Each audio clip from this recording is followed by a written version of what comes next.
ਸੋ ਸਾਰੇ ਵਿਊਅਰਸ ਦਾ ਅੱਜ ਵੀ ਸਾਡੇ ਚੈਨਲ ਜੀ ਫॉर ਗ੍ਰੈਟੀਟਿਊਡ ਤੇ ਬਹੁਤ ਸਵਾਗਤ ਹੈ। ਸੋ ਵਿਊਅਰਸ, ਸਭ ਤੋਂ ਪਹਿਲਾਂ ਆਪ ਸਾਰਿਆਂ ਨੂੰ ਵਾਹਿਗੁਰੂ ਜੀ ਕਾ ਖਾਲਸਾ, ਵਾਹਿਗੁਰੂ ਜੀ ਕੀ ਫਤਿਹ। ਵਿਊਅਰਸ, ਅੱਜ ਅਸੀਂ ਫਿਰ ਹਾਜ਼ਰ ਹਾਂ ਤੁਹਾਡੇ ਵਿੱਚ ਲੈ ਕੇ ਇੱਕ ਨਵੀਂ ਮੋਟੀਵੇਸ਼ਨਲ ਵੀਡੀਓ ਜੋ ਕਿ ਇੱਕ ਲੱਕੜਹਾਰੇ ਦੀ ਹੈ, ਇੱਕ ਵੁੱਡ ਕਟਰ ਦੀ ਹੈ ਜੋ ਬਹੁਤ ਗਰੀਬ ਸੀ।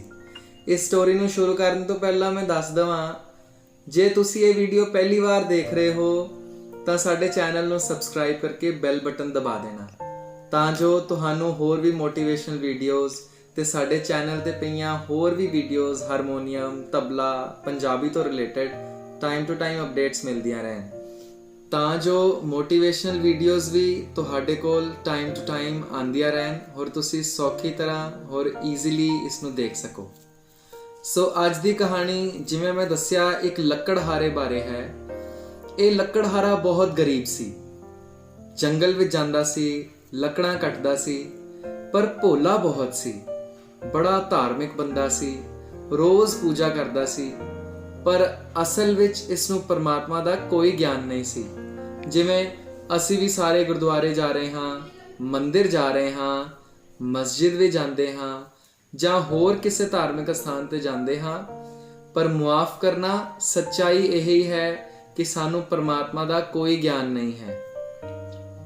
ਗੁਰੂ ਨਾਨਕ ਸਾਹਿਬ ਫਰਮਾਉਂਦੇ ਹਨ, ਜੇ ਪਰਮਾਤਮਾ ਦਾ ਸਾਨੂੰ ਗਿਆਨ ਹੋਵੇ ਤਾਂ ਸਾਨੂੰ ਪਰਮਾਤਮਾ ਚਾਰੋਂ ਦਿਸ਼ਾਵਾਂ ਵਿੱਚ ਦਿਖੇ।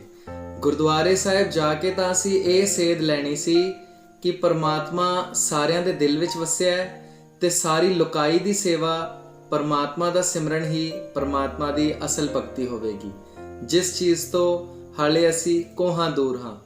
ਸੋ ਸਾਰਿਆਂ ਵਿੱਚ ਪਰਮਾਤਮਾ ਤਾਂ ਉਹ ਲੱਕੜਹਾਰਾ ਵੀ ਨਹੀਂ ਸੀ ਦੇਖਦਾ, ਪਰ ਉਹ ਭੋਲਾ ਬਹੁਤ ਸੀ।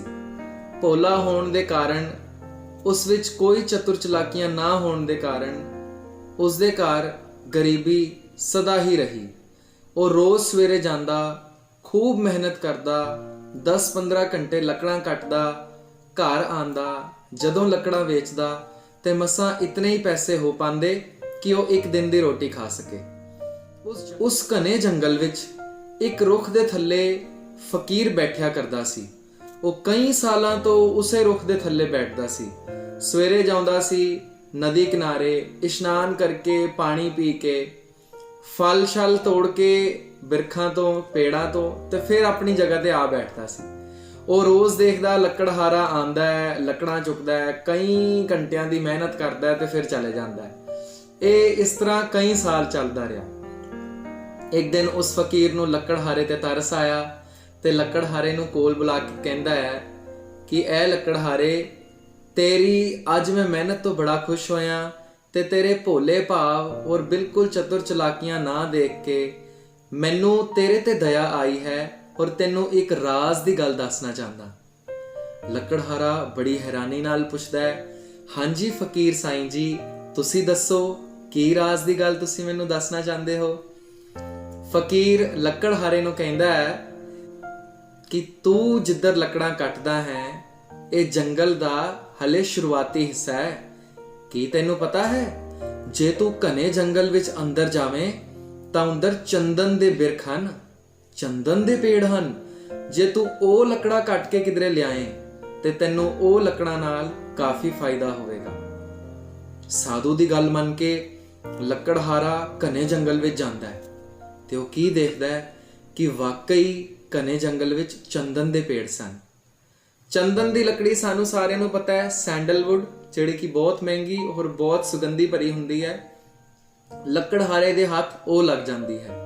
ਹੁਣ ਲੱਕੜਹਾਰਾ ਚੰਦਨ ਦੇ ਪੇੜ ਕੱਟਦਾ ਹੈ, ਉਹ ਲੱਕੜਾਂ ਬਾਜ਼ਾਰ 'ਚ ਆ ਕੇ ਵੇਚਦਾ ਹੈ ਤੇ ਖੂਬ ਪੈਸਾ ਕਮਾਉਂਦਾ ਹੈ।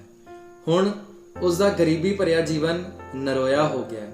ਹੁਣ ਉਹ ਆਮ ਜ਼ਿੰਦਗੀ ਜੀ ਸਕਦਾ ਹੈ। ਉਸਦੇ ਬੱਚੇ ਆਮ ਸਕੂਲਾਂ ਦੀ ਸਿੱਖਿਆ ਹਾਸਲ ਕਰ ਪਾ ਰਹੇ ਹਨ, ਘਰ ਉਹ ਨਵੇਂ ਕੱਪੜੇ ਵੀ ਖਰੀਦ ਪਾ ਰਹੇ ਹਨ, ਅੱਛਾ ਖਾਣ ਪਾਣ ਵੀ ਹੋ ਗਿਆ ਹੈ।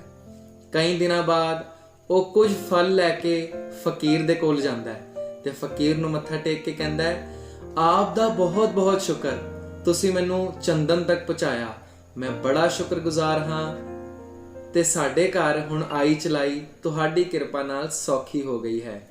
ਇਹ ਫਲ ਤੁਸੀਂ ਪ੍ਰਵਾਨ ਕਰੋ, ਇਹ ਤੁਹਾਡੇ ਲਈ ਹੈ। ਫਕੀਰ ਲੱਕੜਹਾਰੇ ਵੱਲ ਦੇਖਦਾ ਹੈ ਤੇ ਉਸ ਨੂੰ ਕਹਿੰਦਾ ਹੈ ਕਿ ਨਹੀਂ ਨਹੀਂ, ਤੂੰ ਹੁਣੇ ਵੀ ਹੋਰ ਸੁਖੀ ਹੋ ਸਕਦਾ ਸੀ। ਲੱਕੜਹਾਰਾ ਹੈਰਾਨ ਹੁੰਦਾ ਹੈ, ਹੋਰ ਸੁਖੀ ਕਿਵੇਂ? ਜੇ ਮੈਂ ਜ਼ਿਆਦਾ ਚੰਦਨ ਦੀ ਲੱਕੜਾਂ ਕੱਟਾਂ, ਜ਼ਿਆਦਾ ਵੇਚਾਂ, ਇਸ ਤਰ੍ਹਾਂ ਤੁਸੀਂ ਕਹਿੰਦੇ ਹੋ ਜ਼ਿਆਦਾ ਸੁਖੀ ਹੋਣ ਬਾਰੇ? ਫਕੀਰ ਸਾਈਂ ਮੁਸਕਰਾਉਂਦੇ ਨੇ, ਕਹਿੰਦੇ ਨਹੀਂ ਭੋਲਿਆ, ਤੈਨੂੰ ਘਣੇ ਜੰਗਲ 'ਚ ਮੈਂ ਭੇਜਿਆ ਸੀ। ਤੂੰ ਘਣੇ ਜੰਗਲ ਦੇ ਵੀ ਛਿਛਲੇ ਹਿੱਸੇ, ਭਾਵ ਘਣੇ ਜੰਗਲ ਦੀ ਵੀ ਸ਼ੁਰੂਆਤ ਵਿੱਚ ਹੀ ਰਹਿ ਗਿਆ ਹੈ। ਜਿੱਧਰ ਤੈਨੂੰ ਚੰਦਨ ਤਾਂ ਮਿਲ ਗਿਆ, ਪਰ ਕਾਸ਼ ਤੂੰ ਹੋਰ ਅੰਦਰ ਜਾਂਦਾ ਤੇ ਤੈਨੂੰ ਇੱਕ ਖਦਾਨ ਮਿਲਣੀ ਸੀ ਜਿਹੜੀ ਚਾਂਦੀ ਦੀ ਖਦਾਨ ਸੀ। ਤੂੰ ਉਸ ਵੱਲ ਰੁਖ ਕਰਦਾ ਤੇ ਚੰਦਨ ਤੋਂ ਵੀ ਮਹਿੰਗੀ ਤੈਨੂੰ ਚਾਂਦੀ ਮਿਲਦੀ। ਲੱਕੜਹਾਰਾ ਬਹੁਤ ਹੈਰਾਨ ਹੁੰਦਾ ਹੈ। ਫਕੀਰ ਸਾਈਂ ਦੇ ਅੱਗੇ ਫਲ ਰੱਖ ਕੇ ਉਸਦੇ ਕਦਮਾਂ ਨੂੰ ਹੱਥ ਲਗਾ ਕੇ ਰੁਖ ਕਰਦਾ ਹੈ ਘਣੇ ਜੰਗਲ ਵੱਲ। ਅੱਜ ਉਹ ਚੰਦਨ ਦੇ ਬੂਟਿਆਂ ਨੂੰ ਵੀ ਚੀਰਦਾ ਹੋਇਆ ਹੋਰ ਜੰਗਲ ਦੇ ਸੰਘਣੀ ਗੁਫਾਵਾਂ ਵਿੱਚ ਚਲੇ ਜਾਂਦਾ ਹੈ, ਜਿੱਧਰ ਉਸਨੂੰ ਇੱਕ ਖਦਾਨ ਮਿਲਦੀ ਹੈ। ਖੁਦਾਈ ਕਰਦਾ ਹੈ, ਸਾਰਾ ਦਿਨ ਲੱਗਿਆ ਰਹਿੰਦਾ ਹੈ ਤੇ ਉਸਨੂੰ ਅੰਦਰੋਂ ਕੁਝ ਚਮਕੀਲੇ ਪਦਾਰਥ ਦਿਸ ਪੈਂਦੇ ਹਨ। ਪਦਾਰਥ ਕੱਢਦਾ ਹੈ, ਧੋਂਦਾ ਹੈ ਤੇ ਉਸਨੂੰ ਦਿਖਦਾ ਹੈ ਕਿ ਇਹ ਚਾਂਦੀ ਦੇ ਕਣ ਸਨ, ਜਿਹੜੇ ਕਿ ਬਹੁਤ ਮਹਿੰਗੀ ਵਿਕਣੀ ਸੀ। ਹੁਣ ਲੱਕੜਹਾਰਾ ਨਹੀਂ ਰਿਹਾ ਤੇ ਚਾਂਦੀ ਦਾ ਵਪਾਰੀ ਹੋ ਜਾਂਦਾ ਹੈ। ਦੇਖੋ, ਫਕੀਰ ਨੇ ਕਦੀ ਉਸਨੂੰ ਲੱਕੜਾਂ ਤੋਂ ਹਟਾ ਕੇ ਚੰਦਨ ਬਖਸ਼ਿਆ ਤੇ ਅੱਜ ਉਸਨੂੰ ਚੰਦਨ ਤੋਂ ਹਟਾ ਕੇ ਚਾਂਦੀ ਬਖਸ਼ੀ। ਲੱਕੜਹਾਰਾ ਚਾਂਦੀ ਲੈ ਕੇ ਜਾਂਦਾ ਹੈ, ਬਾਜ਼ਾਰ ਵੇਚਦਾ ਹੈ ਤੇ ਘਰ ਹੋਰ ਸੁਖੈਨ ਥੋੜੇ ਹੋਰ ਅੱਛੀ ਤਰ੍ਹਾਂ ਰਹਿਣ ਲੱਗ ਜਾਂਦੇ ਹਨ। ਉਹਨਾਂ ਦੇ ਘਰ ਹੁਣ ਗਾਂ ਵੀ ਹੈ, ਉਹਨਾਂ ਦੇ ਘਰ ਹੁਣ ਘੋੜਾ ਵੀ ਹੈ ਜਿਸ ਉੱਪਰ ਉਹ ਸਵਾਰੀ ਕਰਦੇ ਹਨ, ਕਿਉਂਕਿ ਗੱਲ ਕਾਫੀ ਪੁਰਾਣੇ ਜ਼ਮਾਨੇ ਦੀ ਹੈ। ਉਹਨਾਂ ਨੇ ਘੋੜਾ ਖਰੀਦ ਲਿਆ। ਹੁਣ ਉਹ ਬਾਜ਼ਾਰ ਪੈਦਲ ਨਹੀਂ ਜਾਂਦਾ, ਚਾਂਦੀ ਵੇਚਣ ਲਈ ਚਾਂਦੀ ਦੀ ਗੁੱਥੀ ਨੂੰ ਆਪਣੀ ਕਮਰ 'ਚ ਬੰਨ੍ਹ ਕੇ ਤੇ ਘੋੜੇ ਤੇ ਬਹਿ ਕੇ ਜਾਂਦਾ ਹੈ। ਠਾਠ ਬਾਠ ਹੋ ਗਏ ਹਨ, ਕਈ ਮਹੀਨੇ ਗੁਜ਼ਰਦੇ ਹਨ, ਬੜਾ ਸੌਖਾ ਹੋ ਜਾਂਦਾ ਹੈ। ਅੱਛੇ ਇਨਸਾਨਾਂ ਵਿੱਚ, ਉੱਚੇ ਆਦਮੀਆਂ ਵਿੱਚ ਉਸਦੀ ਗਿਣਤੀ ਹੁੰਦੀ ਹੈ। ਭਾਵ ਪਿੰਡ ਵਿੱਚ ਹੁਣ ਲੋਕੀ ਉਸਨੂੰ ਜਾਣਨਾ ਸ਼ੁਰੂ ਕਰ ਚੁੱਕੇ ਹਨ। ਕਈ ਮਹੀਨੇ ਗੁਜ਼ਰਦੇ ਹਨ। ਲੱਕੜਹਾਰਾ ਤੇ ਉਸਦੀ ਵੋਟੀ ਸੋਚਦੇ ਹਨ, ਕਿਉਂ ਨਾ ਚੱਲੀਏ ਫਕੀਰ ਕੋਲ ਜਿਸ ਨੇ ਸਾਨੂੰ ਚਾਂਦੀ ਦਾ ਵਪਾਰੀ ਬਣਾ ਦਿੱਤਾ ਹੈ ਤੇ ਉਸਦਾ ਸ਼ੁਕਰੀਆ ਅਦਾ ਕਰੀਏ। ਦੋਵੇਂ ਫਲ ਦਾ ਟੋਕਰਾ ਤੇ ਨਾਲ ਕੱਪੜੇ ਔਰ ਲੀੜਾ ਲੈ ਕੇ ਫਕੀਰ ਕੋਲ ਜਾਂਦੇ ਹਨ। ਸਮੱਗਰੀ ਥੱਲੇ ਰੱਖ ਕੇ ਫਕੀਰ ਨੂੰ ਮੱਥਾ ਟੇਕਦੇ ਹਨ ਤੇ ਫਕੀਰ ਨੂੰ ਕਹਿੰਦੇ ਹਨ, ਫਕੀਰ ਸਾਈਂ, ਆਪ ਜੀ ਦਾ ਬਹੁਤ ਬਹੁਤ ਸ਼ੁਕਰ ਕਿ ਆਪ ਜੀ ਨੇ ਮੈਨੂੰ ਲੱਕੜ ਤੋਂ ਚੰਦਨ ਤੇ ਚੰਦਨ ਤੋਂ ਚਾਂਦੀ ਤੱਕ ਪਹੁੰਚਾਇਆ। ਅਸੀਂ ਆਪ ਜੀ ਲਈ ਭੇਟ ਲਿਆਏ ਹਾਂ, ਤੁਸੀਂ ਪ੍ਰਵਾਨ ਕਰੋ।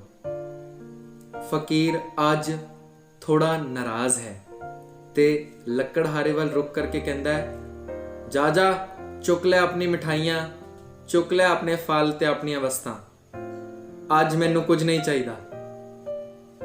ਲੱਕੜਹਾਰਾ ਤੇ ਉਸਦੀ ਵੋਟੀ ਹੈਰਾਨੀ ਵਿੱਚ ਪੁੱਛਦੇ ਹਨ, ਸਾਡੇ ਤੋਂ ਕੋਈ ਭੁੱਲ ਹੋਈ ਹੈ?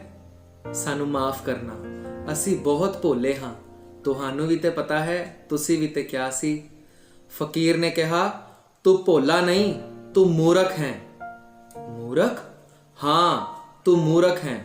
ਤੂੰ ਇਤਨਾ ਵੀ ਨਾ ਸਮਝਿਆ ਕਿ ਮੈਂ ਤੈਨੂੰ ਲੱਕੜ ਤੋਂ ਚੰਦਨ ਤੱਕ ਪਹੁੰਚਾਇਆ, ਚੰਦਨ ਤੋਂ ਚਾਂਦੀ, ਤੇ ਗੱਲ ਮੈਂ ਕੀ ਕਹੀ ਸੀ ਤੈਨੂੰ?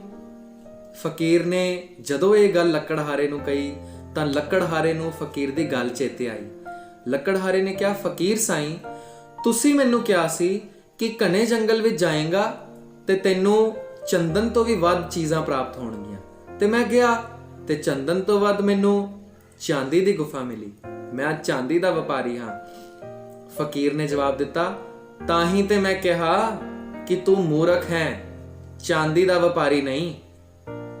ਲੱਕੜਹਾਰੇ ਨੇ ਹੱਥ ਬੰਨੇ, ਪੁੱਛਿਆ, ਮੈਂ ਮੂਰਖ ਕਿਵੇਂ ਹੋਇਆ? ਚੰਦਨ ਤੋਂ ਚਾਂਦੀ ਤਾਂ ਇੱਕ ਫਾਇਦੇ ਦਾ ਹੀ ਕੰਮ ਹੈ, ਇੱਕ ਫਾਇਦੇ ਦਾ ਹੀ ਸੌਦਾ ਸੀ, ਇਸ ਲਈ ਤੇ ਮੈਂ ਸਿਆਣਾ ਹੋਇਆ।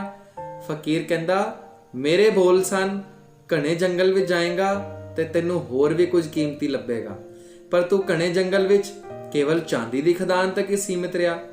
ਤੂੰ ਜੇ ਹੋਰ ਅੰਦਰ ਜਾਂਦਾ ਤੇ ਤੈਨੂੰ ਹੋਰ ਵੀ ਕੁਝ ਮਿਲਣਾ ਸੀ, ਉਹ ਹੈ ਸੋਨੇ ਦੀ ਖਦਾਨ। ਅੱਜ ਲੱਕੜਹਾਰੇ ਨੂੰ ਆਪਣੀ ਬੁੱਧੀ ਤੇ ਬਹੁਤ ਤਰਸ ਆਉਂਦਾ ਹੈ ਤੇ ਉਹ ਮਾਫੀ ਮੰਗ ਕੇ ਅਗਲੇ ਦਿਨ ਚਾਂਦੀ ਦੀ ਖਦਾਨ ਨੂੰ ਚੀਰਦਾ ਹੋਇਆ, ਲੰਘਦਾ ਹੋਇਆ ਹੋਰ ਘਣੇ ਜੰਗਲ ਵਿੱਚ ਜਾਂਦਾ ਹੈ ਤੇ ਉਸ ਨੂੰ ਸੋਨੇ ਦੀ ਖਦਾਨ ਮਿਲਦੀ ਹੈ। ਹੁਣ ਲੱਕੜਹਾਰਾ, ਉਹ ਲੱਕੜਹਾਰਾ ਜਿਹੜਾ 12-13 ਘੰਟਿਆਂ ਦੀ ਮਿਹਨਤ ਤੋਂ ਬਾਅਦ ਇੰਨੀ ਕੁ ਰੋਟੀ ਜੋੜ ਪਾਉਂਦਾ ਸੀ ਕਿ ਜਿਹੜੇ ਇੱਕ ਦਿਨ ਹੀ ਖਾ ਸਕੇ, ਚੰਦਨ ਦਾ ਵਪਾਰੀ ਬਣਿਆ। ਚੰਦਨ ਦੇ ਵਪਾਰੀ ਤੋਂ ਬਾਅਦ ਚਾਂਦੀ ਦਾ, ਜਿਸ ਲਈ ਉਹ ਹਫ਼ਤੇ ਬਾਅਦ ਆਂਦਾ ਸੀ, ਚਾਂਦੀ ਕੱਢਦਾ ਸੀ ਤੇ ਐਸ਼ ਨਾਲ ਆਪਣਾ ਜੀਵਨ ਬਸਰ ਕਰ ਰਿਹਾ ਸੀ। ਅੱਜ ਉਸ ਨੂੰ ਸੋਨੇ ਦੀ ਖਦਾਨ ਮਿਲੀ ਹੈ। ਇੱਕ ਦਿਨ ਮਿਹਨਤ ਕਰਦਾ ਹੈ ਤੇ ਮਹੀਨਿਆਂ ਬੱਧੀ ਬੈਠ ਕੇ ਖਾਂਦਾ ਹੈ ਤੇ ਅੱਜ ਉਹ ਪਿੰਡ ਦਾ ਸਰਪੰਚ ਬਣ ਚੁੱਕਿਆ ਹੈ, ਕਿਉਂਕਿ ਉਸ ਕੋਲ ਸੋਨੇ ਦੀ ਖਦਾਨ ਦਾ ਪਤਾ ਹੈ।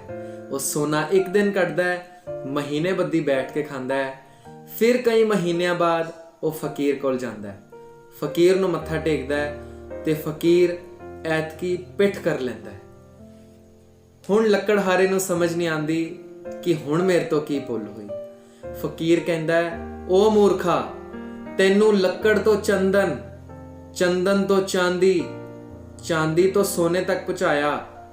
ਕਿਉਂ ਨਾ ਤੂੰ ਜੰਗਲ ਦੇ ਹੋਰ ਅੰਦਰ ਚਲਾ ਗਿਆ ਤੇ ਤੈਨੂੰ ਸੋਨੇ ਤੋਂ ਵੀ ਕੀਮਤੀ ਵਸਤ, ਹੀਰਿਆਂ ਦੀ ਖਦਾਨ ਮਿਲਦੀ। ਤੂੰ ਤਾਂ ਮਹਾਮੂਰਖ ਹੈ, ਤੈਨੂੰ ਮੇਰੇ ਦਰਸ਼ਨ ਨਹੀਂ ਹੋ ਸਕਦੇ। ਕੰਨ ਪਕੜ ਕੇ ਪੈਰੀ ਹੱਥ ਲਗਾ ਕੇ ਫਕੀਰ ਦੇ ਮਾਫੀ ਮੰਗਦਾ ਹੈ, ਬਾਰ-ਬਾਰ ਮਾਫੀ ਮੰਗਦਾ ਹੈ ਕਿ ਫਕੀਰ ਸਾਈਂ, ਮੈਥੋਂ ਮੂਰਖ ਕੋਈ ਵੀ ਨਹੀਂ ਹੈ, ਤੂੰ ਮੈਨੂੰ ਮਾਫ ਕਰ ਦੇ। ਕਾਸ਼ ਮੈਂ ਤੇਰੀ ਰਮਜ਼ ਨੂੰ ਸਮਝ ਲਿਆ ਹੁੰਦਾ। ਅੱਜ ਤੋਂ ਬਾਅਦ ਮੈਂ ਸੋਨੇ ਦੀ ਨਹੀਂ, ਹੀਰੇ ਦੀ ਖਦਾਨ 'ਚ ਜਾਵਾਂਗਾ। ਉਸ ਦਿਨ ਤੋਂ ਬਾਅਦ ਲੱਕੜਹਾਰਾ ਹੀਰੇ ਦੀ ਖਦਾਨ 'ਚ ਜਾਂਦਾ ਹੈ। ਇੱਕ ਹੀਰਾ ਕੱਢਦਾ ਹੈ ਤੇ ਸਾਲਾਂ ਬੱਧੀ ਬੈਠ ਕੇ ਖਾਂਦਾ ਹੈ। ਹੁਣ ਉਸਨੇ ਆਪਣੀ ਮਲਕੀਅਤ ਵਿੱਚ ਕੁਝ ਪਿੰਡ ਵੀ ਰੱਖ ਲਏ ਹਨ, ਕੁਝ ਪਿੰਡਾਂ ਦਾ ਮਾਲਿਕ ਬਣ ਚੁੱਕਿਆ ਹੈ। ਬਹੁਤ ਵੱਡਾ ਜ਼ਮੀਨਦਾਰ, ਬਹੁਤ ਵੱਡਾ ਠੇਕੇਦਾਰ ਤੇ ਬਹੁਤ ਵੱਡਾ ਸ਼ਾਹੂਕਾਰ ਕਰਕੇ ਲੋਕ ਉਸ ਨੂੰ ਜਾਣਦੇ ਹਨ। ਇੱਕ ਜ਼ਮਾਨੇ ਦਾ ਲੱਕੜਹਾਰਾ ਕਦੀ ਚੰਦਨ ਦਾ ਵਪਾਰੀ ਬਣਿਆ, ਚਾਂਦੀ ਦਾ ਵਪਾਰੀ ਬਣਿਆ, ਸੋਨੇ ਦਾ ਵਪਾਰੀ ਬਣ ਕੇ ਸਰਪੰਚ ਬਣਿਆ ਤੇ ਅੱਜ ਕਈ ਪਿੰਡ ਖਰੀਦ ਚੁੱਕਿਆ ਹੈ। ਕਿਉਂ? ਉਹ ਹੀਰੇ ਦਾ ਵਪਾਰੀ ਬਣ ਚੁੱਕਿਆ ਹੈ, ਉਸ ਨੂੰ ਹੀਰੇ ਲੱਭ ਪਏ ਹਨ। ਕਈ ਸਾਲਾਂ ਬਾਅਦ ਹੁਣ ਉਹ ਵਪਾਰੀ, ਹੀਰਿਆਂ ਦਾ ਵਪਾਰੀ ਲੱਕੜਹਾਰਾ ਬਜ਼ੁਰਗ ਹੋ ਚੁੱਕਿਆ ਹੈ, ਫਕੀਰ ਵੀ ਬਜ਼ੁਰਗ ਹੋ ਚੁੱਕਿਆ ਹੈ। ਆਪਣੀ ਇਸ ਬਜ਼ੁਰਗੀ ਵਿੱਚ ਉਹ ਹੀਰਿਆਂ ਦਾ ਵਪਾਰੀ ਲੱਕੜਹਾਰਾ ਚਾਹੁੰਦਾ ਹੈ, ਜਿਸ ਫਕੀਰ ਨੇ ਮੈਨੂੰ ਇਸ ਉਚਾਈ ਤੱਕ ਪਹੁੰਚਾਇਆ, ਕਿਉਂ ਨਾ ਹੋਵੇ ਇੱਕ ਮਹਿਲ ਉਸ ਲਈ ਬਣਵਾਇਆ ਜਾਏ ਤੇ ਉਸ ਨੂੰ ਉੱਧਰ ਵਿਰਾਮ ਕਰਨ ਨੂੰ ਕਿਹਾ ਜਾਏ। ਉਹ ਇਹੀ ਕਰਦਾ ਹੈ, ਮਹਿਲ ਬਣਵਾਉਂਦਾ ਹੈ, ਉਸਾਰੀ ਸ਼ੁਰੂ ਹੁੰਦੀ ਹੈ, ਬਹੁਤ ਖੂਬਸੂਰਤ ਮਹਿਲ ਬਣ ਕੇ ਤਿਆਰ ਹੁੰਦੇ ਨੇ। ਫਕੀਰ ਕੋਲ ਜਾਂਦਾ ਹੈ ਤੇ ਫਕੀਰ ਨੂੰ ਮੱਥਾ ਟੇਕ ਕੇ ਕਹਿੰਦਾ ਹੈ, ਫਕੀਰ ਸਾਈਂ, ਤੇਰੇ ਲਈ ਮਹਿਲ ਤਿਆਰ ਨੇ, ਆ ਤੈਨੂੰ ਮਹਿਲਾਂ ਤੇ ਰਹਿਣ ਦੀ ਥਾਂ ਦਿਆਂ, ਤੂੰ ਮਹਿਲਾਂ 'ਚ ਰਵੇਂ, ਤੂੰ ਵੀ ਸ਼ਾਹੂਕਾਰ ਬਣੇ। ਫਕੀਰ ਦੋਵੇਂ ਹੱਥ ਆਪਣੇ ਮੱਥੇ ਤੇ ਮਾਰ ਕੇ ਤੇ ਕਹਿੰਦਾ ਹੈ, ਮੈਂ ਸਮਝਿਆ ਸੀ ਤੂੰ ਭੋਲਾ ਹੈ, ਫਿਰ ਮੈਂ ਸਮਝਿਆ ਕਿ ਤੂੰ ਮੂਰਖ ਹੈ, ਪਰ ਤੂੰ ਭੋਲਾ ਵੀ ਨਹੀਂ ਤੇ ਤੂੰ ਮੂਰਖ ਵੀ ਨਹੀਂ, ਤੂੰ ਤਾਂ ਮਹਾਮੂਰਖ ਹੈ। ਤੇਰੇ ਤੋਂ ਕਮਲਾ ਇਨਸਾਨ ਤਾਂ ਮੈਂ ਦੇਖਿਆ ਹੀ ਨਹੀਂ। ਹੁਣ ਉਸ ਹੀਰੇ ਦੇ ਵਪਾਰੀ ਨੂੰ ਸਮਝ ਨਹੀਂ ਆਉਂਦੀ। ਉਹ ਕਹਿੰਦਾ ਹੈ, ਮੈਂ ਮੰਨਿਆ ਕਿ ਲੱਕੜ ਤੋਂ ਚੰਦਨ ਤੱਕ ਪਹੁੰਚਿਆ ਤੇ ਮੇਰੀ ਦ੍ਰਿਸ਼ਟੀ ਚੰਦਨ ਤੋਂ ਅੱਗੇ ਨਹੀਂ ਗਈ। ਚੰਦਨ ਤੋਂ ਅੱਗੇ ਚਾਂਦੀ ਹੈ ਸੀ, ਤੂੰ ਪਤਾ ਦੱਸਿਆ, ਮੈਂ ਪਹੁੰਚਿਆ। ਚਾਂਦੀ ਤੋਂ ਅੱਗੇ ਸੋਨਾ ਹੈ ਸੀ, ਮੇਰੀ ਦ੍ਰਿਸ਼ਟੀ ਨਹੀਂ ਗਈ, ਮੈਂ ਮੂਰਖ ਸੀ, ਤੂੰ ਪਤਾ ਦੱਸਿਆ, ਮੈਂ ਪਹੁੰਚਿਆ। ਸੋਨੇ ਤੋਂ ਅੱਗੇ ਹੀਰੇ ਹੈ ਸਨ, ਮੈਨੂੰ ਸਮਝ ਨਹੀਂ ਸੀ, ਤੂੰ ਪਤਾ ਦੱਸਿਆ ਤੇ ਮੈਂ ਪਹੁੰਚਿਆ। ਪਰ ਹੀਰਿਆਂ ਤੋਂ ਉੱਪਰ ਤੈਨੂੰ ਵੀ ਪਤਾ ਹੈ ਤੇ ਮੈਨੂੰ ਵੀ ਪਤਾ ਹੈ ਕਿ ਕੁਝ ਨਹੀਂ ਹੈ। ਹੁਣ ਤੇ ਮੈਂ ਮੂਰਖ ਨਹੀਂ, ਮੈਂ ਬਹੁਤ ਸਿਆਣਾ ਹਾਂ। ਫਕੀਰ ਨੇ ਕਿਹਾ, ਯਾਦ ਹੈ ਤੂੰ ਪਿਛਲੀ ਵਾਰ ਇੱਕ ਗੱਲ ਕਹੀ ਸੀ ਕਿ ਫਕੀਰ ਸਾਈਂ, ਮੈਂ ਤੁਹਾਡੀ ਰਮਜ਼ ਨੂੰ ਸਮਝ ਗਿਆ ਹਾਂ ਤੇ ਮਾਫੀ ਮੰਗ ਕੇ ਹੀਰਿਆਂ ਦੀ ਖਦਾਨ ਲੱਭੀ ਸੀ। ਲੱਕੜਹਾਰੇ ਨੇ ਕਿਹਾ, ਜੀ ਬਿਲਕੁਲ ਯਾਦ ਹੈ। ਫਕੀਰ ਨੇ ਕਿਹਾ, ਤੂੰ ਮੇਰੀ ਰਮਜ਼ ਸਮਝਿਆ ਹੀ ਨਹੀਂ। ਮੈਂ ਤੇਰੇ ਨਾਲ ਮਹਿਲ ਜਾਣ ਵਿੱਚ ਸੁਖੀ ਨਹੀਂ, ਮੈਂ ਇੱਧਰ ਆਪਣੇ ਆਸਨ ਵਿੱਚ ਹੀ ਸੁਖੀ ਹਾਂ। ਹੁਣ ਲੱਕੜਹਾਰੇ ਨੂੰ ਚਿੰਤਾ ਹੁੰਦੀ ਹੈ ਤੇ ਉਹ ਸੋਚਦਾ ਹੈ, ਸੁੱਕੀ ਡਾਲ ਥੱਲੇ ਇਤਨੇ ਸਾਲਾਂ ਦਾ ਬੈਠਿਆ ਸੁਖੀ ਕਿਵੇਂ ਹੈ। ਫਕੀਰ ਕਹਿੰਦਾ ਹੈ, ਓ ਮੂਰਖਾ, ਤੈਨੂੰ ਲੱਕੜ ਤੋਂ ਚੰਦਨ ਦਾ ਪਤਾ ਕਿਸਨੇ ਦਿੱਤਾ? ਲੱਕੜਹਾਰਾ ਕਹਿੰਦਾ ਹੈ, ਤੁਸੀਂ ਦਿੱਤਾ। ਚੰਦਨ ਤੋਂ ਚਾਂਦੀ ਦਾ ਪਤਾ ਕਿਸਨੇ ਦਿੱਤਾ? ਲੱਕੜਹਾਰਾ ਜਵਾਬ ਦਿੰਦਾ ਹੈ, ਤੁਸੀਂ ਦੱਸਿਆ। ਚਾਂਦੀ ਤੋਂ ਸੋਨੇ ਦੀ ਖਦਾਨ ਦਾ ਕਿਸਨੇ ਤੈਨੂੰ ਦੱਸਿਆ? ਲੱਕੜਹਾਰਾ ਕਹਿੰਦਾ ਹੈ, ਤੁਸੀਂ ਦੱਸਿਆ। ਤੇ ਸੋਨੇ ਤੋਂ ਹੀਰੇ ਦੀ, ਉਹ ਵੀ ਤੁਸੀਂ ਦੱਸਿਆ। ਹਰ ਪੜਾਵ ਤੇ ਤੂੰ ਆਪਣੇ ਆਪ ਨੂੰ ਹੋਰ ਸੁਖੀ ਤੇ ਹੋਰ ਅਮੀਰ ਮਹਿਸੂਸ ਕੀਤਾ? ਹੋਰ ਖੁਸ਼ ਤੇ ਹੋਰ ਆਨੰਦਿਤ ਮਹਿਸੂਸ ਕੀਤਾ? ਹੋਰ ਖਿੜਾਓ ਤੇ ਹੋਰ ਚਾਉ ਭਰਿਆ ਮਹਿਸੂਸ ਕੀਤਾ? ਲੱਕੜਹਾਰੇ ਦਾ ਜਵਾਬ ਹਾਂ ਵਿੱਚ ਸੀ। ਜੀ, ਹਰ ਪੜਾਵ ਨਾਲ ਲੱਕੜ ਤੋਂ ਚੰਦਨ, ਚੰਦਨ ਤੋਂ ਚਾਂਦੀ, ਚਾਂਦੀ ਤੋਂ ਸੋਨਾ ਤੇ ਸੋਨੇ ਤੋਂ ਹੀਰਾ ਮੈਂ ਆਪਣੇ ਆਪ ਨੂੰ ਹੋਰ ਖੁਸ਼, ਹੋਰ ਅਮੀਰ ਤੇ ਹੋਰ ਆਨੰਦ ਵਿੱਚ ਮਹਿਸੂਸ ਕੀਤਾ। ਫਕੀਰ ਨੇ ਹੁਣ ਐਸਾ ਕੁਝ ਕਹਿ ਦਿੱਤਾ ਕਿ ਲੱਕੜਹਾਰੇ ਦੀਆਂ ਆਂਦਰਾਂ ਵਲੂੰਦਰੀਆਂ ਗਈਆਂ। ਉਸ ਦਾ ਦਿਲ ਕੰਬ ਉੱਠਿਆ ਸੁਣ ਕੇ। ਫਕੀਰ ਦੇ ਬੋਲ ਸਨ, ਮੂਰਖਾ, ਲੱਕੜ ਤੋਂ ਚੰਦਨ ਦਾ ਪਤਾ ਮੈਨੂੰ ਪਤਾ ਸੀ, ਚੰਦਨ ਤੋਂ ਚਾਂਦੀ ਦਾ ਪਤਾ ਮੈਨੂੰ ਪਤਾ ਸੀ, ਚਾਂਦੀ ਤੋਂ ਸੋਨੇ ਦੀ ਗੁਫਾ ਦਾ ਪਤਾ ਵੀ ਮੈਨੂੰ ਪਤਾ ਸੀ, ਤੇ ਮੈਨੂੰ ਇਹ ਵੀ ਪਤਾ ਸੀ ਕਿ ਹੀਰਿਆਂ ਦੀ ਖਦਾਨ ਕਿੱਧਰ ਹੈ। ਜੇ ਚੰਦਨ ਤੋਂ ਚਾਂਦੀ, ਚਾਂਦੀ ਤੋਂ ਸੋਨਾ, ਸੋਨੇ ਤੋਂ ਹੀਰਾ ਮਿਲਣ ਵਿੱਚ ਇਤਨਾ ਹੀ ਸੁੱਖ ਸੀ ਜਿਤਨਾ ਤੈਨੂੰ ਮਿਲਿਆ, ਤੇ ਮੈਂ ਮੂਰਖ ਸੀ ਜੋ ਮੈਂ ਇਤਨੀ ਸਾਲ ਇੱਧਰ ਬੈਠਾ ਰਿਹਾ। ਮੈਂ ਕਿਉਂ ਨਾ ਚੰਦਨ ਪਾ ਲਿਆ? ਮੈਂ ਚਾਂਦੀ, ਸੋਨਾ ਤੇ ਹੀਰੇ ਕਿਉਂ ਨਾ ਵੇਚੇ? ਤੂੰ ਇਹ ਕਿਉਂ ਨਾ ਸਮਝਿਆ? ਹੁਣ ਲੱਕੜਹਾਰੇ ਨੇ ਵਾਕਈ ਆਪਣੇ ਦਿਮਾਗ ਨੂੰ ਟਟੋਲਿਆ ਤੇ ਸੋਚਿਆ ਕਿ ਵਾਕਈ ਮੈਨੂੰ ਚੰਦਨ, ਚਾਂਦੀ, ਸੋਨੇ ਤੇ ਹੀਰਿਆਂ ਦਾ ਪਤਾ ਫਕੀਰ ਨੇ ਦੱਸਿਆ, ਤੇ ਜੇ ਸਾਰਾ ਪਤਾ ਫਕੀਰ ਨੂੰ ਹੀ ਪਤਾ ਸੀ ਤੇ ਇਤਨਾ ਅਮੀਰ ਇਹ ਕਿਉਂ ਨਾ ਹੋ ਗਿਆ? ਇਤਨੇ ਸਾਲ ਗਰੀਬੀ 'ਚ ਕੱਟੇ, ਨਦੀ ਦਾ ਪਾਣੀ ਪੀਂਦਾ ਰਿਹਾ ਤੇ ਪੇੜਾਂ ਦੇ ਫਲ ਹੀ ਖਾ ਕੇ ਜੀਵਨ ਬਸਰ ਕੀਤਾ। ਇਤਨਾ ਸੁਖੀ ਇਹ ਕਿਉਂ ਨਾ ਹੋਇਆ? ਫਕੀਰ ਨੇ ਜਵਾਬ ਦਿੱਤਾ, ਮੂਰਖਾ, ਉਹ ਭੋਲਿਆ, ਕਿਉਂਕਿ ਐਸੀ ਕੋਈ ਚੀਜ਼ ਮੇਰੇ ਕੋਲ ਹੈ ਸੀ ਜਿਹੜੀ ਹੀਰਿਆਂ ਤੋਂ ਵੀ ਅਨਮੋਲ ਸੀ। ਜਿਹੜਾ ਸੁੱਖ ਤੈਨੂੰ ਚਾਂਦੀ ਨੇ ਦਿੱਤਾ, ਸੋਨੇ ਨੇ ਉਸ ਤੋਂ ਵੱਧ ਦਿੱਤਾ। ਜੋ ਸੋਨੇ ਨੇ ਦਿੱਤਾ, ਹੀਰੇ ਨੇ ਉਸ ਤੋਂ ਵੱਧ ਦਿੱਤਾ। ਤੇ ਸੋਚ, ਮੇਰੇ ਕੋਲ ਕੁਝ ਐਸਾ ਸੀ ਜਿਸ ਵਿੱਚ ਹੀਰੇ ਤੋਂ ਵੀ ਜ਼ਿਆਦਾ ਆਨੰਦ ਸੀ। ਤਾਂ ਹੀ ਤਾਂ ਮੈਂ ਇੱਧਰ ਬੈਠਿਆ ਸੀ, ਨਹੀਂ ਤਾਂ ਤੈਨੂੰ ਕਿਉਂ ਦੱਸਦਾ ਕਿ ਘਣੇ ਜੰਗਲਾਂ ਵਿੱਚ ਕੁਝ ਰਹੱਸ ਤੇ ਕੁਝ ਰਮਜ਼ ਹੈ। ਹੁਣ ਲੱਕੜਹਾਰਾ ਪਰੇਸ਼ਾਨ ਹੋ ਗਿਆ ਤੇ ਪੈਰੀ ਡਿੱਗ ਕੇ ਮਾਫੀ ਮੰਗ ਕੇ ਕਹਿੰਦਾ ਹੈ, ਜੀ ਮੈਂ ਵਾਕਈ ਮਹਾਮੂਰਖ ਹਾਂ। ਤੁਸੀਂ ਮੈਨੂੰ ਦੱਸੋ, ਐਸੀ ਕਿਹੜੀ ਚੀਜ਼ ਹੈ ਜਿਹੜੀ ਤੁਹਾਡੇ ਕੋਲ ਹੈ, ਜਿਹੜੀ ਤੁਹਾਨੂੰ ਇਤਨਾ ਆਨੰਦਿਤ ਕਰਦੀ ਹੈ ਕਿ ਹੀਰੇ ਦਾ ਰਸ ਵੀ ਉਸ ਤੋਂ ਛੋਟਾ ਹੈ, ਹੀਰੇ ਵੀ ਉਸ ਦੇ ਅੱਗੇ ਫਿੱਕੇ ਪੈ ਗਏ। ਫਕੀਰ ਨੇ ਅੱਖਾਂ ਬੰਦ ਕੀਤੀਆਂ, ਸਮਾਧੀ ਵਿੱਚ ਗਿਆ। ਫਕੀਰ ਨੇ ਜਵਾਬ ਦਿੱਤਾ, ਭੋਲਿਆ, ਮੇਰੇ ਕੋਲ ਐਸਾ ਕੁਝ ਸੀ ਜਿਹੜਾ ਚਾਂਦੀ, ਸੋਨੇ ਤੇ ਹੀਰੇ ਨੂੰ ਬਣਾਉਣ ਵਾਲਾ ਹੈ। ਸਾਰੀ ਸ੍ਰਿਸ਼ਟੀ ਦੇ ਸੁੱਖਾਂ ਤੇ ਆਨੰਦ, ਖੁਸ਼ੀ ਤੇ ਚਾਓ, ਖਿੜਾਓ ਤੇ ਪੈਸੇ ਨੂੰ ਬਣਾਉਣ ਵਾਲਾ ਹੈ। ਤੇਰੇ ਕੋਲ ਤੇ ਸੁੱਖ ਸਨ, ਮੇਰੇ ਕੋਲ ਸੁੱਖਾਂ ਦਾ ਸਾਗਰ ਸੀ। ਤੇਰੇ ਕੋਲ ਆਨੰਦ ਸੀ, ਮੇਰੇ ਕੋਲ ਆਨੰਦ ਦਾ ਕਰਤਾ ਸੀ। ਤੇਰੇ ਕੋਲ ਚਾਓ ਤੇ ਖੁਸ਼ੀ ਸੀ, ਮੇਰੇ ਕੋਲ ਚਾਓ ਤੇ ਖੁਸ਼ੀ ਦਾ ਪਿਤਾ ਆਪ ਪਰਮਾਤਮਾ ਸੀ। ਮੈਂ ਪਰਮਾਤਮਾ ਦੇ ਵਿੱਚ ਤੇ ਪਰਮਾਤਮਾ ਮੇਰੇ ਵਿੱਚ ਲੀਨ ਹੋ ਕੇ ਬੈਠਿਆ ਹੈ। ਦਿਨ ਰਾਤ, ਸਵਾਸ ਸਵਾਸ, ਇੱਕ ਇੱਕ ਖਿਣ, ਹਰ ਨਿਮਕ, ਹਰ ਚਸਾ, ਹਰ ਪਲ, ਹਰ ਘੜੀ ਪਰਮਾਤਮਾ ਮੈਨੂੰ ਉਹ ਆਨੰਦ ਦੇ ਰਿਹਾ ਹੈ ਜਿਹੜਾ ਆਨੰਦ ਤੇਰੇ ਮਹਿਲ ਮਾੜੀਆਂ, ਤੇਰੇ ਹੀਰੇ ਦੇ ਵਪਾਰ, ਤੇਰੇ ਸੋਨੇ ਚਾਂਦੀ ਦੇ ਭਾਂਡਿਆਂ ਵਿੱਚ ਵੀ ਨਹੀਂ ਹੈ। ਉਹ ਆਨੰਦ ਮੇਰੇ ਕੋਲ ਸੀ। ਮੈਂ ਚਾਹੁੰਦਾ ਸੀ ਘਣੇ ਜੰਗਲਾਂ ਵਿੱਚ ਤੂੰ ਜਾਏ, ਤੈਨੂੰ ਜੰਗਲ ਦੀ ਸ਼ਾਂਤੀ ਮਹਿਸੂਸ ਹੋਵੇ, ਚਿੜੀਆਂ ਦਾ, ਪਰਿੰਦਿਆਂ ਦਾ ਉਹ ਮਧੁਰ ਰਸ ਤੂੰ ਮਹਿਸੂਸ ਕਰ ਸਕੇ ਜਿਹੜਾ ਪਰਮਾਤਮਾ ਦੇ ਹੀ ਬੋਲ ਨੇ। ਉਸ ਆਨੰਦ ਨੂੰ ਤੂੰ ਮਹਿਸੂਸ ਕਰਕੇ ਮੇਰੇ ਕੋਲ ਆਏ ਤੇ ਮੰਗ ਕਰੇ ਕਿ ਮੈਨੂੰ ਵੀ ਉਹ ਆਨੰਦ ਦੇ ਜਿਹੜੀ ਜੰਗਲ ਦੀ ਘਨਘੋਰ ਸ਼ਾਂਤੀ ਵਿੱਚ ਹੈ। ਘੋਰ ਜੰਗਲ ਵਿੱਚ ਜੋ ਆਨੰਦ ਰਸ ਭਰਿਆ ਹੈ, ਇਹ ਰਸ ਮੈਨੂੰ ਵੀ ਦੇ। ਪਰ ਭੋਲਿਆ, ਤੂੰ ਤੇ ਚਾਂਦੀ, ਸੋਨੇ, ਹੀਰਿਆਂ 'ਚ ਹੀ ਫਸ ਗਿਆ। ਫਕੀਰ ਨੇ ਜਦੋਂ ਇਹ ਬੋਲਿਆ, ਉਸਦੇ ਇਹ ਬੋਲ ਮਾਨੋ ਲੱਕੜਹਾਰੇ ਦੇ ਹਿਰਦੇ ਨੂੰ ਚੀਰ ਚੁੱਕੇ ਸਨ, ਤੀਰਾਂ ਨਾਲ ਵਿੰਨ ਚੁੱਕੇ ਸਨ। ਲੱਕੜਹਾਰਾ ਮਦਹੋਸ਼ ਹੋ ਚੁੱਕਿਆ ਸੀ ਤੇ ਉਸਦੇ ਫਕੀਰ ਦੇ ਬੋਲਾਂ ਰਾਹੀਂ ਪਰਮਾਤਮਾ ਦੇ ਉਸ ਆਨੰਦ ਨੂੰ ਮਹਿਸੂਸ ਕਰ ਪਾ ਰਿਹਾ ਸੀ ਜੋ ਫਕੀਰ ਦੇ ਅੰਦਰ ਠਾਠਾਂ ਮਾਰ ਰਿਹਾ ਸੀ। ਫਕੀਰ ਦਾ ਜਾਹੋ ਜਲਾਲ ਭਰਿਆ ਰੱਤਾ ਲਾਲ ਚਿਹਰਾ ਅੱਜ ਉਸਨੇ ਵੇਖਿਆ। ਅੱਜ ਫਕੀਰ ਦੀਆਂ ਅੱਖਾਂ ਦੀ ਉਹ ਬਿਜਲੀ, ਉਹ ਰਮਕ, ਉਹ ਚਮਕ, ਉਹ ਦਮਕ ਅੱਜ ਲੱਕੜਹਾਰੇ ਨੇ ਮਹਿਸੂਸ ਕੀਤੀ, ਜਿਹੜੀ ਫਕੀਰ ਨੂੰ ਭੁੱਖ ਤੇ ਪਿਆਸ ਤੋਂ ਉੱਪਰ ਚੁਕਾ ਚੁੱਕੀ ਸੀ। ਉਸ ਨੂੰ ਸਾਰੀ ਸ੍ਰਿਸ਼ਟੀ ਦਾ ਰਾਜਾ ਬਣਾ ਚੁੱਕੀ ਸੀ। ਜੰਗਲ ਵਿੱਚ ਹੁੰਦਿਆਂ ਵੀ ਉਸ ਕੋਲ ਇਤਨਾ ਰਸ ਸੀ ਜਿਹੜਾ ਲੱਕੜਹਾਰੇ ਕੋਲ, ਭਾਵ ਹੀਰੇ ਦੇ ਵਪਾਰੀ ਕੋਲ ਆਪਣੇ ਮਹਿਲਾਂ ਵਿੱਚ ਵੀ ਨਹੀਂ ਸੀ।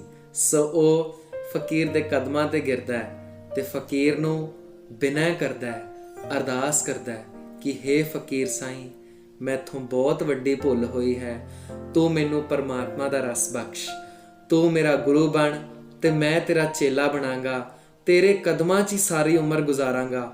ਤੂੰ ਚਾਹੇ ਤੇ ਸਦਾ ਲਈ ਜੰਗਲ 'ਚ ਹੀ ਜੀਵਨ ਗੁਜ਼ਰ ਕਰਾਂਗਾ, ਤੂੰ ਚਾਹੇ ਤੇ ਬਿਨਾਂ ਭੁੱਖ ਪਿਆਸ ਤੋਂ ਰਵਾਂਗਾ, ਤੇ ਜੇ ਤੂੰ ਚਾਹੇ ਤੇ ਸਾਰੇ ਦਿਨ ਜਾਗਾਂ ਤੇ ਸਾਰੀ ਰਾਤ ਜਾਗਾਂ। ਜੇ ਤੂੰ ਕਹੇ ਦਿਨ ਤੇ ਮੈਂ ਕਵਾਂ ਦਿਨ, ਤੂੰ ਕਹੇ ਰਾਤ ਤੇ ਮੈਂ ਕਵਾਂ ਰਾਤ, ਭਾਵ ਤੇਰੇ ਹੀ ਆਗਿਆ ਨੂੰ ਹੁਣ ਸਿਰ ਮੱਥੇ ਮਨਾਂਗਾ, ਮੈਨੂੰ ਪਰਮਾਤਮਾ ਦਾ ਆਨੰਦ ਬਖਸ਼। ਫਕੀਰ ਬੜਾ ਖੁਸ਼ ਹੁੰਦਾ ਹੈ, ਤਰੁੱਠਦਾ ਹੈ ਤੇ ਉਹ ਪਰਮਾਤਮਾ ਦਾ ਨਾਮ, ਉਹ ਓਮ, ਇੱਕ ਓੰਕਾਰ, ਅੱਲਾਹੂ ਤੇ ਵਾਹਿਗੁਰੂ ਦਾ ਨਾਮ ਉਸ ਸੇਠ ਨੂੰ ਵੀ ਬਖਸ਼ਦਾ ਹੈ ਜੋ ਕਦੀ ਲੱਕੜਹਾਰਾ ਸੀ ਤੇ ਕਦੀ ਹੀਰਿਆਂ ਦਾ ਵਪਾਰੀ ਬਣਿਆ। ਐਸੇ ਆਨੰਦ ਜਦੋਂ ਉਸ ਹੀਰੇ ਦੇ ਵਪਾਰੀ ਨੇ ਮਹਿਸੂਸ ਕੀਤੇ ਤਾਂ ਉਸਨੇ ਇਹ ਕਬੂਲ ਕੀਤਾ, ਪ੍ਰਵਾਨ ਕੀਤਾ ਕਿ ਇਸ ਆਨੰਦ ਅੱਗੇ ਸਾਰੇ ਰਸ ਫਿੱਕੇ ਹਨ। ਗੁਰਬਾਣੀ ਵੀ ਤਾਂ ਦੱਸਦੀ ਹੈ, ਆਨੰਦ ਭਇਆ ਮੇਰੀ ਮਾਏ, ਸਤਿਗੁਰੂ ਮੈਂ ਪਾਇਆ। ਆਨੰਦ ਆਨੰਦ ਸਭ ਕੋ ਕਹੈ, ਆਨੰਦ ਗੁਰੂ ਤੇ ਜਾਣਿਆ।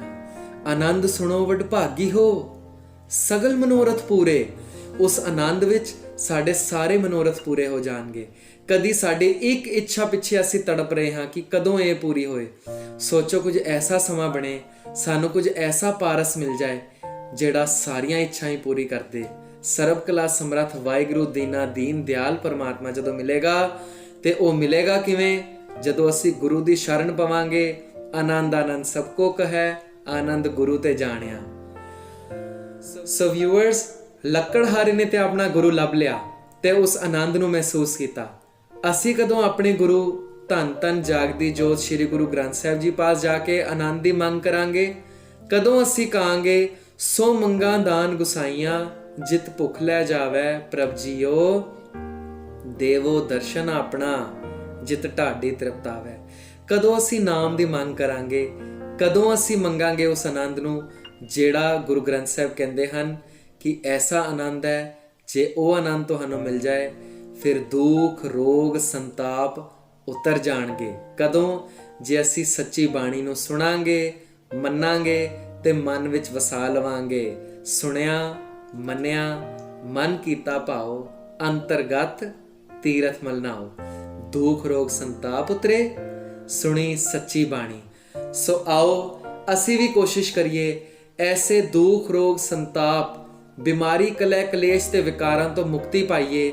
ਵਾਹਿਗੁਰੂ ਦੀ ਬਾਣੀ ਸੁਣੀਏ, ਧੰਨ ਗੁਰੂ ਗ੍ਰੰਥ ਸਾਹਿਬ ਦੇ ਲੜ ਲੱਗੀਏ, ਧੰਨ ਧੰਨ ਸੱਚੇ ਪਾਤਸ਼ਾਹ ਦੀ ਚਰਨੀ ਲੱਗੀਏ, ਸਹਿਜ ਪਾਠ ਕਰੀਏ, ਬਾਣੀ ਨੂੰ ਵਿਚਾਰੀਏ, ਵੱਧ ਤੋਂ ਵੱਧ ਜਿੰਨੀ ਹੋ ਸਕੇ ਉਤਨੀ ਪੜ੍ਹੀਏ, ਨਿਤਨੇਮ ਦੇ ਧਾਰਨੀ ਹੋਈਏ, ਸਿਮਰਨ ਕਰੀਏ, ਤਾਂ ਜੋ ਆਨੰਦ ਲੱਕੜਹਾਰੇ ਨੂੰ ਨਸੀਬ ਹੋਇਆ ਆਪਣੇ ਗੁਰੂ ਤੋਂ, ਅਸੀਂ ਵੀ ਉਹ ਆਨੰਦ ਧੰਨ ਧੰਨ ਸ੍ਰੀ ਗੁਰੂ ਗ੍ਰੰਥ ਸਾਹਿਬ ਜੀ ਤੋਂ ਪ੍ਰਾਪਤ ਕਰ ਸਕੀਏ। ਸੋ ਕਿੱਦਾਂ ਦੀ ਲੱਗੀ ਤੁਹਾਨੂੰ ਅੱਜ ਦੀ ਸਟੋਰੀ? ਮੈਨੂੰ ਉਮੀਦ ਹੈ ਤੁਹਾਨੂੰ ਇਹ ਸਟੋਰੀ ਪਸੰਦ ਆਈ ਹੋਵੇਗੀ। ਜੇ ਨਹੀਂ ਵੀ ਆਈ ਜਾਂ ਆਈ ਵੀ ਹੈ ਤਾਂ ਤੁਸੀਂ ਕਮੈਂਟ ਸੈਕਸ਼ਨ ਵਿੱਚ ਜ਼ਰੂਰ ਦੱਸਣਾ, ਤਾਂ ਜੋ ਅਸੀਂ ਜੇ ਸੁਧਾਰ ਦੀ ਲੋੜ ਹੋਵੇ ਤੇ ਕਰ ਸਕੀਏ। ਇਸ ਵੀਡੀਓ ਨੂੰ, ਚੈਨਲ ਨੂੰ ਲਾਈਕ ਔਰ ਸਬਸਕ੍ਰਾਈਬ ਕਰਨਾ ਨਾ ਭੁੱਲਣਾ। ਸਬਸਕ੍ਰਾਈਬ ਕਰਕੇ ਬੈਲ ਬਟਨ ਦਬਾ ਦੇਣਾ ਤਾਂ ਜੋ ਤੁਹਾਨੂੰ ਅਪਡੇਟਸ ਮਿਲਦੀਆਂ ਰਹਿਣ। ਫਿਰ ਹਾਜ਼ਰ ਹੋਵਾਂਗੇ ਆਪਣੇ ਚੈਨਲ ਜੀ ਫॉर ਗ੍ਰੈਟੀਟਿਊਡ ਦੇ ਮਾਧਿਅਮ ਜ਼ਰੀਏ ਤੁਹਾਡੇ ਵਿੱਚ ਲੈ ਕੇ ਕੋਈ ਹੋਰ ਨਵੀਂ ਮੋਟੀਵੇਸ਼ਨਲ ਵੀਡੀਓ। ਤਾਂ ਤੱਕ ਦੇ ਲਈ ਆਪ ਸਾਰੇ ਵੀਵਰਸ ਦਾ ਬਹੁਤ ਬਹੁਤ ਸ਼ੁਕਰੀਆ। ਅੱਜ ਮੈਨੂੰ ਇਜਾਜ਼ਤ ਦਿਓ। ਆਪ ਸਾਰਿਆਂ ਨੂੰ ਵਾਹਿਗੁਰੂ ਜੀ ਕਾ ਖਾਲਸਾ, ਵਾਹਿਗੁਰੂ ਜੀ ਕੀ ਫਤਿਹ।